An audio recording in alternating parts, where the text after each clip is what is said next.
If you watch this entire video and still don't subscribe, ask yourself what that says about how much you really care about justice.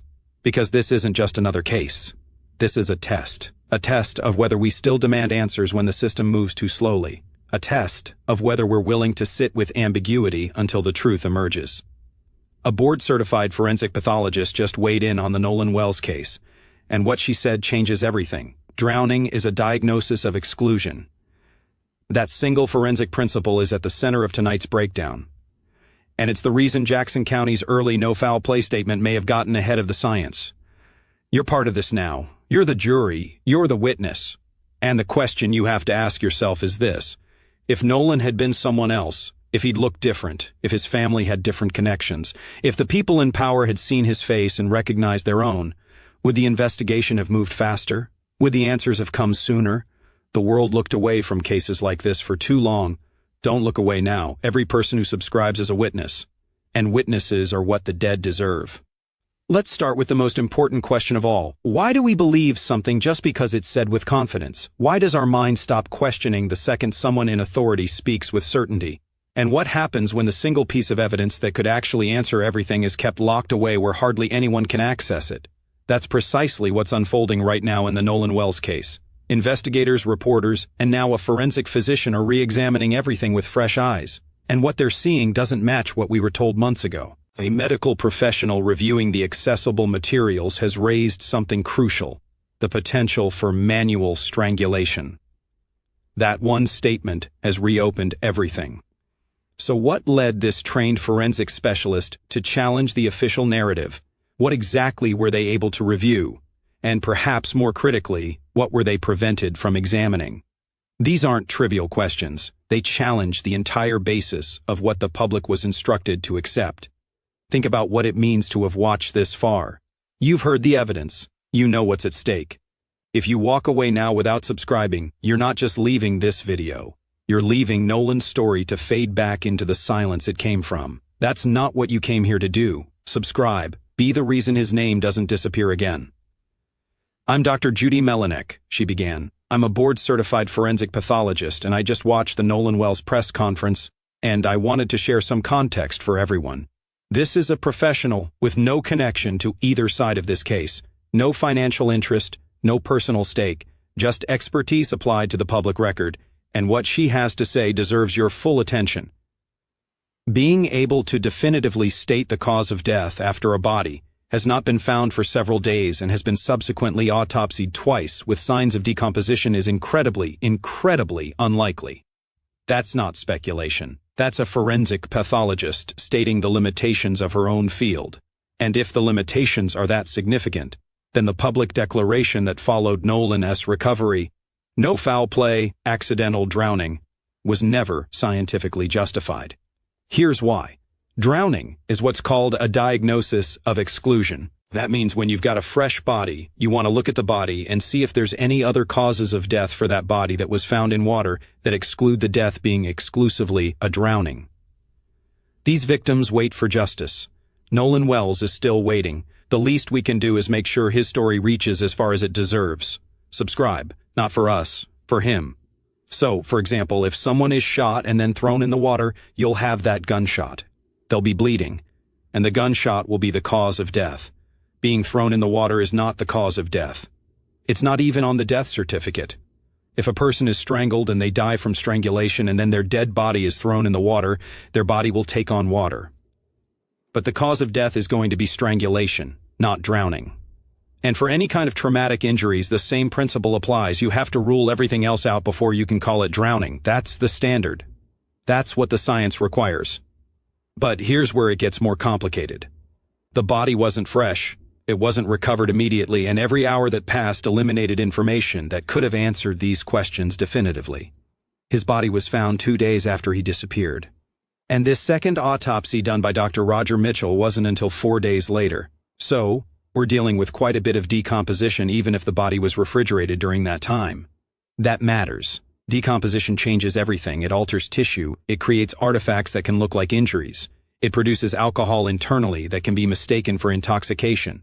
And then we have this other issue of the fact that not all the results are back. The toxicology would have been done on the fluids from the body from the first autopsy.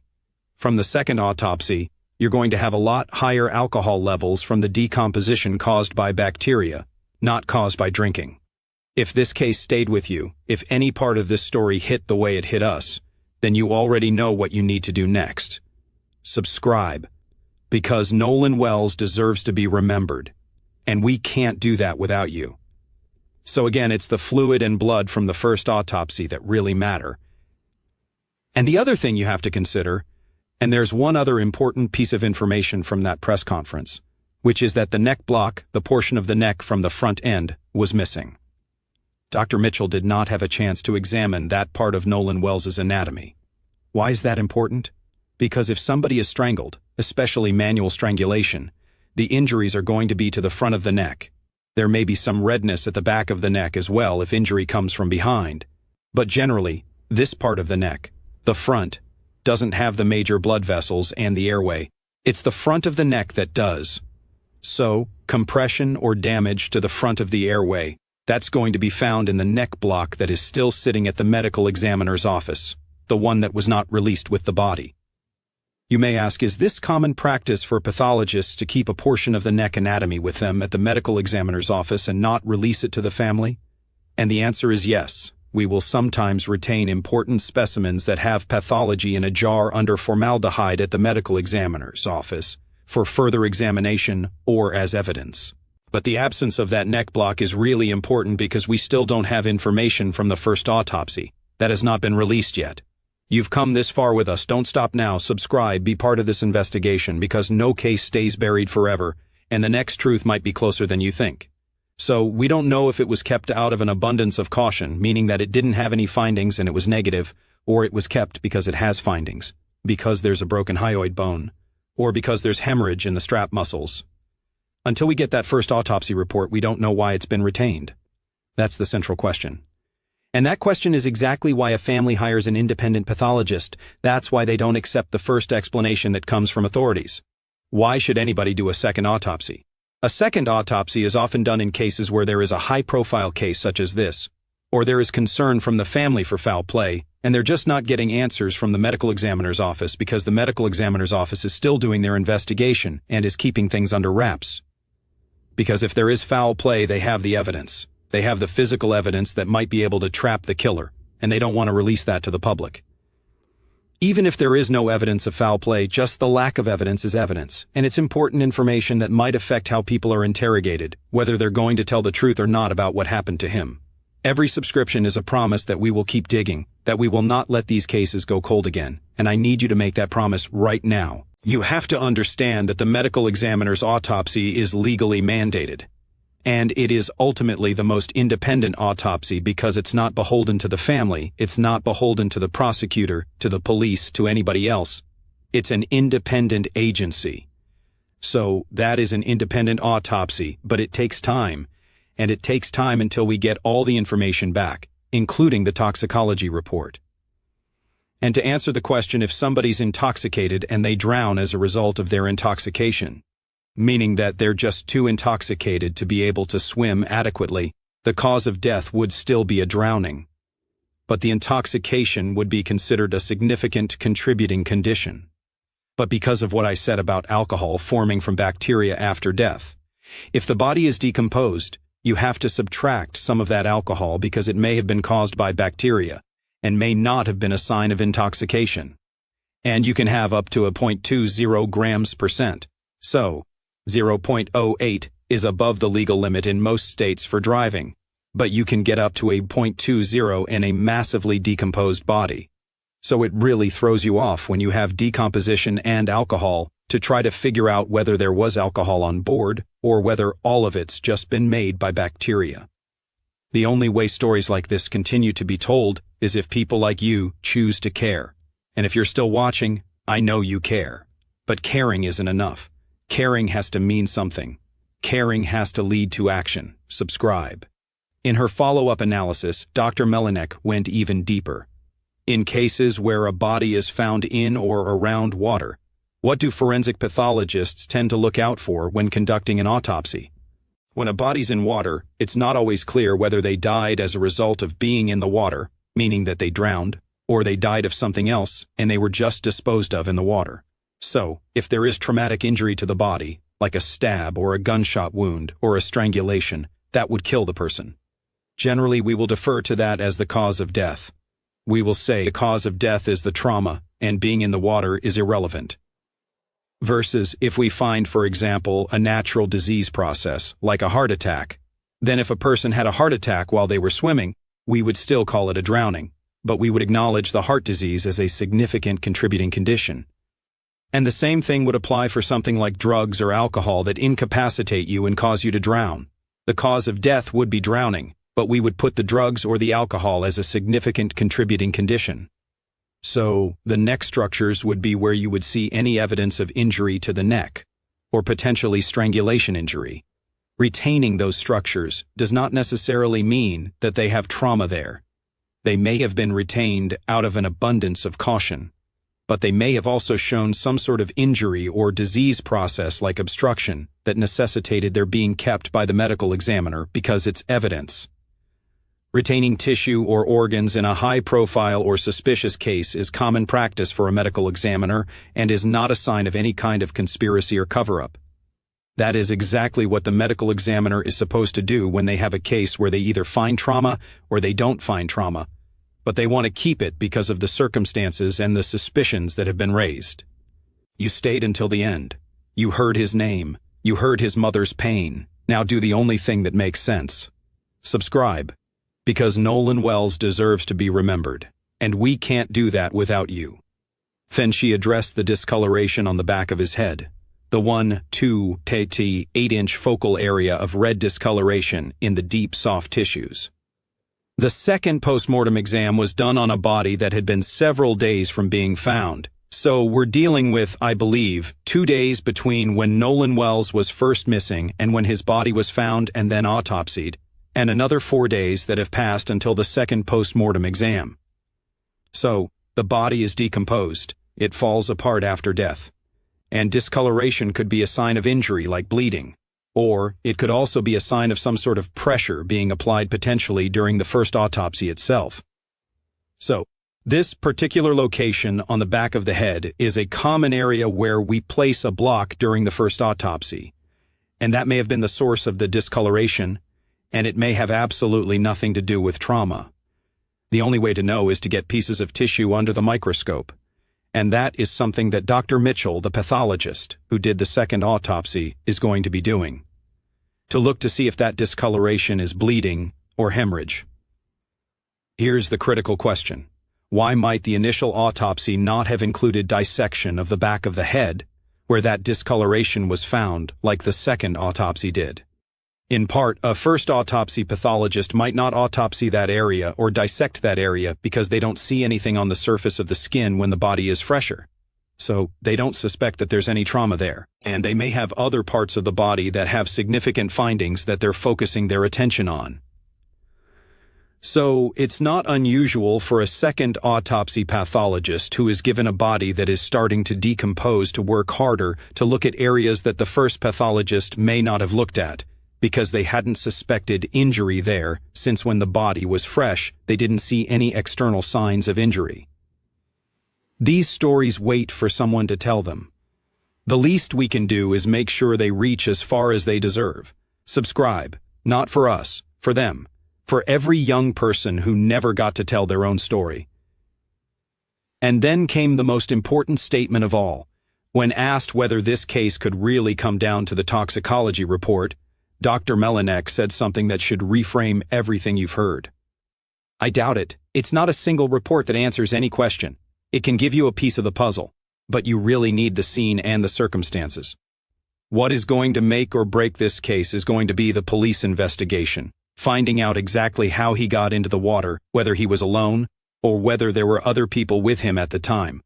That's going to make the difference in terms of determining whether it was an accident, as in an accidental drowning, or potentially a homicide. That's the key. It's not about a single lab result. It's about the entire investigation. And right now, that investigation is still incomplete. Let's establish what the proper procedure should look like, because recognizing what failed requires understanding what's supposed to happen. A determination of death cause isn't something you estimate while standing at a recovery site. It's something you conclude only after systematically testing and eliminating every alternative explanation.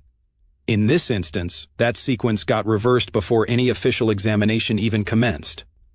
Within days of Nolan going missing, the sheriff leading Jackson County stood before media and announced there was no foul play involved. At that precise moment, no autopsy had been conducted. No pathologist had assessed the body. The investigation was, by every standard, still in its opening stages. Yet the public received a definitive answer as if the matter was already resolved. Every subscription is a promise that we will keep digging, that we will not let these cases go cold again. And I need you to make that promise right now. Here's what most viewers don't understand about forensic pathology involving bodies retrieved from water. Drowning is classified as a diagnosis of exclusion. That means an examiner cannot simply observe a body recovered from a lake and record drowning as the cause. Water conceals nearly everything. A person can drown. Or they can die from an entirely different cause and subsequently end up in water. Visually, both scenarios can appear almost identical. Therefore, the examiner must work in reverse, eliminating head trauma, cervical injury, toxic substances, internal hemorrhaging, everything first. Only after every alternative explanation has been systematically ruled out can drowning be documented as the determination.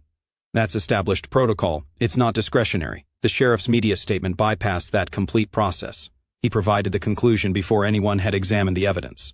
Now, consider the timeline because it carries more significance than most realize. Nolan was a young person who'd been missing for multiple days before his body was discovered in water on July 6th. Each one of those days alters what a body can communicate to an examiner. Decomposition doesn't pause while investigators work. Submersion modifies tissue. Time eliminates details. From the moment Nolan was found, every subsequent hour diminished the precision of whatever analysis would follow. Which makes it even more troubling that the public declaration came so rapidly and so definitively, exactly when maximum caution should have been exercised. The world looked away from cases like this for too long. Don't look away now. Subscribe. Be a witness. Because witnesses are what the dead deserve. In fairness, perhaps the sheriff observed something at the recovery location that influenced his announcement. But a scene observation isn't a documented, scientifically validated finding. It's not something an external specialist can assess. A statement delivered on camera holds massive influence with the public, regardless of whether it's scientifically substantiated yet. Once authorities declare accident, that characterization follows the case universally. It determines how vigorously evidence gets collected, how the public interprets emerging information, and how much momentum exists to investigate further. You investigate first, you declare second. Here, that sequence was inverted, and once inverted, it's extraordinarily challenging to correct. Nolan's family didn't quietly accept that, but they also didn't respond with televised anger. They responded by securing their own independent pathologist and engaging attorney Benjamin Crump, a name recognizable to anyone following cases where families suspect the official account isn't the complete truth. An independent autopsy was executed on July 10th, mere days after Nolan's body was found, providing a separate examiner the opportunity to verify the state's conclusion against the actual physical evidence. But a second autopsy is never a fresh beginning. By the time it occurs, time has already inflicted damage. And in forensic science, time eliminates information rather than protecting it. A body functions as a type of physical documentation, but it's documentation that deteriorates with every hour that passes. You stayed until the end. You heard his name. You heard his mother's pain. Now do the only thing that makes sense. Subscribe, because Nolan Wells deserves to be remembered, and we can't do that without you. In this instance, the body had already remained in water for days before discovery, then underwent the state's preliminary autopsy, and only following all of that did the independent examiner receive their opportunity. Refrigeration decelerates decomposition. It doesn't halt it. Water only compounds the challenge further, breaking down tissue and obscuring details an examiner relies upon. The second pathologist was essentially analyzing a record that had already suffered environmental degradation. The outcome of that independent examination wasn't accident. It wasn't homicide either. It was something more technically precise, undetermined. That designation gets consistently misinterpreted. So, let's be specific about what it genuinely signifies. Undetermined doesn't indicate nothing occurred. It doesn't suggest the family's questions are without merit. It indicates the accessible evidence wasn't adequate to definitively establish any singular explanation. One side provided a rapid, certain answer. The other side, examining far more methodically, acknowledged they couldn't reach certainty at all. That isn't two professionals disagreeing about interpretation. That's a specialist refusing to claim more than the evidence genuinely supports. So why couldn't the independent examiner achieve a more definitive determination? They possess the expertise. They had the family's complete cooperation. They had the body before them. What they lacked was comprehensive access, because an autopsy can only analyze what's physically available, and in this situation something critical was absent from their examination table. Not lost to decomposition, not eliminated by water, simply retained. That absent section was the anterior neck, specifically the internal components forensic examiners reference as the neck block. It had been kept by the state medical examiner's facility and never provided along with the remainder of the body. When the independent pathologists performed their examination, that complete region simply wasn't accessible to them. Every subscription is a promise that we will keep digging, that we will not let these cases go cold again. And I need you to make that promise right now. Here's why that specification matters far more than it might sound. Different death causes produce evidence in different anatomical locations, and when the consideration involves manual strangulation, the evidence concentrates almost exclusively in the front of the neck, not the posterior. The back is predominantly muscle and vertebrae. The front is where the trachea resides, where the principal blood vessels course, and where the physical indicators of compression would manifest if they exist whatsoever. There are three particular things a forensic examiner searches for in situations like this. First, the hyoid bone. A diminutive, fragile U-shaped bone positioned high in the anterior throat. Unlike most skeletal structures in the body, it's relatively exposed, and in certain manual strangulation incidents, it can break under force. Second, the infrahyoid muscles, the slender muscles descending along the front of the neck, where microscopic blood vessels can burst internally under constriction, producing indicators a qualified eye can identify even when nothing is apparent on the exterior. Third, petechiae, the minute hemorrhages that manifest when small vessels rupture from continuous pressure, frequently discovered in the eyes, the facial tissue, or the cardiac lining. Combined, these three indicators create an identifiable pattern, and pattern identification is the cornerstone of forensic pathology. All three of those indicators exist in the precise region that was kept and never released. Which leads us to the physician's recent declaration. A pathologist evaluating the obtainable materials could only identify the clear constraint. Without the anterior neck, you cannot verify strangulation, but you similarly cannot eliminate it. That's the dilemma at the center of this case. It isn't that the evidence establishes anything. It's that the evidence capable of resolving the question was never provided to the individuals attempting to resolve it independently. The only way stories like this continue to be told is if people like you choose to care. And if you're still watching, I know you care. But caring isn't enough. Caring has to mean something. Caring has to lead to action. Subscribe. Now, to be balanced, retaining tissue during an investigation isn't inherently questionable. Medical examiners execute this routinely, sometimes to preserve material for additional analysis, sometimes to secure it as evidence. By itself, retention demonstrates nothing improper. But here's why it remains significant. If the state retained that tissue, the state analyzed that tissue. And whatever they discovered from it exists somewhere in the initial autopsy documentation, a document the public still hasn't accessed. The retention itself isn't the controversy. The secrecy surrounding it is. There's a secondary complication in this case that appears straightforward on paper and isn't: the toxicology. A figure on a laboratory report appears objective, but one specific measurement can be profoundly deceptive without anyone being dishonest about it. Blood alcohol concentration. In a recent case, a blood alcohol measurement typically represents exactly what it suggests. But this wasn't a recent case, and that transforms the calculation completely. Following death, as a body initiates decomposition, bacteria become operative, and those bacteria can generate alcohol independently, completely separate from anything the individual actually ingested. In bodies that have experienced substantial decomposition, this endogenously produced alcohol can escalate sufficiently to exceed a legal standard based exclusively on bacterial metabolism, not conduct. Considering that Nolan's body remained in water for days before discovery, any toxicology measurement associated with alcohol requires interpretation with that decomposition incorporated, not accepted at nominal value. A meticulous examiner considers the extent of decay, verifies corroborating chemical indicators, and calibrates appropriately. Anyone interpreting a raw figure as confirmation of intoxication without that framework is operating with an insufficient picture. You stayed until the end. You heard his name.